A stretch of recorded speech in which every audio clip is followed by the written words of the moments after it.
ನೋಡಿ, ನಾನಿವತ್ತು ಈರುಳ್ಳಿ ಪಕೋಡ ಮಾಡ್ತಾ ಇದ್ದೀನಿ. ಇದಕ್ಕೆ ಏನೆಲ್ಲ ಬೇಕು ಅಂತ ನೋಡ್ಕೊಳ್ಳೋಣ ಬನ್ನಿ. ಕರಿಬೇವು, ಹಸಿಮೆಣಸಿನ್ಕಾಯಿ, ಹಸಿ ಶುಂಠಿ, ಕೊತ್ತಂಬರಿ, ಈರುಳ್ಳಿ ಎಲ್ಲದನ್ನು ಸಣ್ಣದಾಗಿ ಹೆಚ್ಚಿ ರೆಡಿ ಮಾಡಿ ಇಟ್ಕೊಂಡಿದ್ದೇನೆ. ಕಡಲೆ ಹಿಟ್ಟನ್ನು ಹಾಕ್ಕೊಳ್ಬೇಕು, ಅದಕ್ಕೆ ಗಾಳಿಸಿ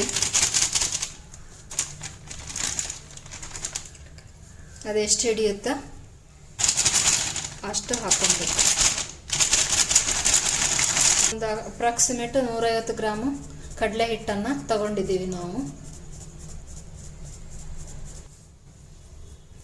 ಇಂಗು ಹಾಕ್ತಾ ಇದ್ದೀವಿ ಸ್ವಲ್ಪ,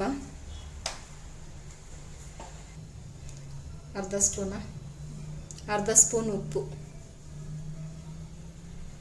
ಆಮೇಲೆ ನೋಡ್ಕೊಂಡು ಹಾಕ್ಕೊಳ್ಳಿ, ಕಮ್ಮಿ ಆಗಿದ್ರೆ. ಕಾದಿರ್ತಕ್ಕಂಥ ಎಣ್ಣೆನ 1 ಸ್ಪೂನಷ್ಟು ಹಿಟ್ಟಿಗೆ ಹಾಕ್ಕೋಬೇಕು.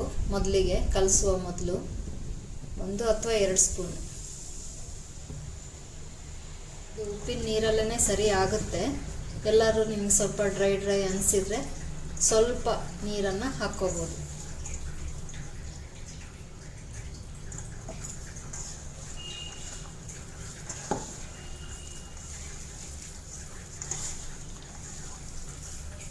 ಈ ರೀತಿ ಕಲಿಸ್ಕೋಬೇಕು ಹಾಕ್ಕೊಂಡು. ಒಂದು ಸೈಡಲ್ಲಿ ಎಣ್ಣೆ ಕಾಯ್ಲಿಕ್ಕೆ ಇಟ್ಕೊಂಡಿದ್ದೀವಿ ನೋಡಿ. ಈ ಹದಕ್ಕೆ ಬರುವಾಗ ನಾವು ಎಣ್ಣೆಗೆ ಬಿಟ್ಕೊಂಡು ಕಾಯಿಸ್ಕೊಳ್ಳೋಣ. ನೋಡಿ, ಇಲ್ಲಿ ಎಣ್ಣೆ ಕಾದಿದೆ. ಈಗ ಒಂದೊಂದೇ ಬಿಟ್ಕೊಳ್ಳೋಣ.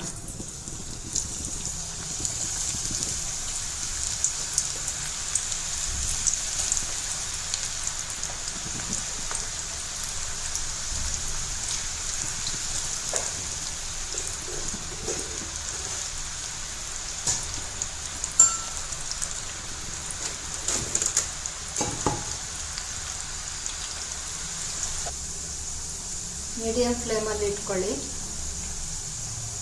ಒಲೆನ ಇಟ್ಕೊಂಡ್ಬಿಟ್ಟು 2 ಕಡೆಯಿಂದ ತಿರುಗಿಸಿ ಹಾಕ್ಕೊಂಡು ಕಾಯಿಸ್ಕೊಳ್ಳಿ ನೀಟಾಗಿ.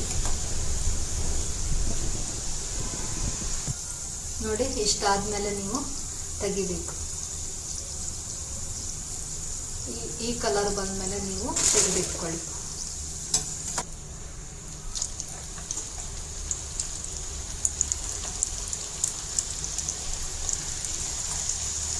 ನೋಡಿ, ಇನ್ನೊಂದು ಟ್ರಿಪ್ ಕಾಯಿಸ್ತಾ ಇದ್ದೀವಿ.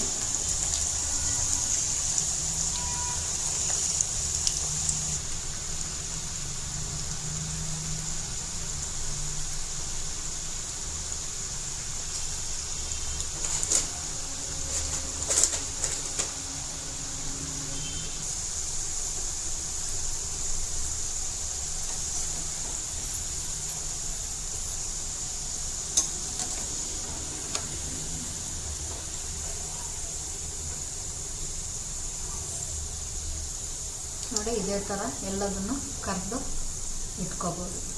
ನಿಮಗೆ ಇನ್ನು ಮೆತ್ತಗಬೇಕು ಅಂತಂದರೆ ಇದಕ್ಕೇ ಸ್ವಲ್ಪ ನೀರು ಹಾಕಿ ಸ್ವಲ್ಪ ಮೆತ್ತಗೆ ಕಲಿಸ್ಕೊಂಡು ಬಿಟ್ಟರೆ, ಉಂಡೆ ಆಗಿಬಿಟ್ರೆ ಅದು ಈರುಳ್ಳಿ ಬಜ್ಜಿ ಆಗುತ್ತೆ.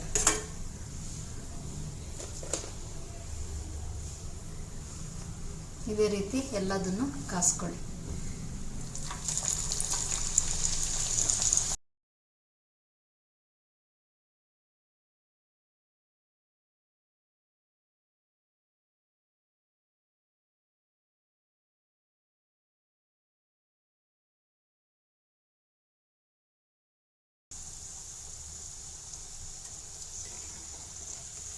ನೋಡಿ, ಇನ್ನೊಂದು ಟ್ರಿಪ್ಪು ತೆಗಿತಾ ಇದ್ದೀವಿ.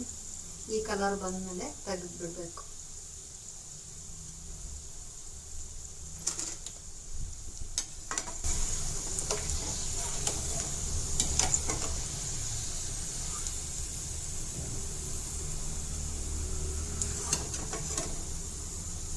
ಇದೇ ರೀತಿ ಎಲ್ಲದನ್ನು ಕಾಸ್ಕೊಳ್ಳಿ. ನೋಡಿ, ಪಕೋಡ ರೆಡಿ ಆಯಿತು. ಕ್ರಿಸ್ಪಿಯಾದ ಪಕೋಡ. ನಿಮಗೆ ಬಜ್ಜಿ ಬೇಕು ಅಂದರೆ ಇದೇ ಹಿಟ್ಟಿಗೆ ಸ್ವಲ್ಪ ನೀರು ಹಾಕ್ಕೊಂಡು ಮೆತ್ತಗೆ ಕಲಿಸ್ಕೊಂಡು ಹಾಕಿದರೆ ಬಜ್ಜಿ ಬೋಂಡ ರೆಡಿ ಆಗುತ್ತೆ ಈರುಳ್ಳಿದು.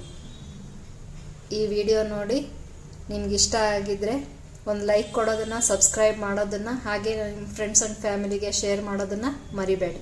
Thank you for watching.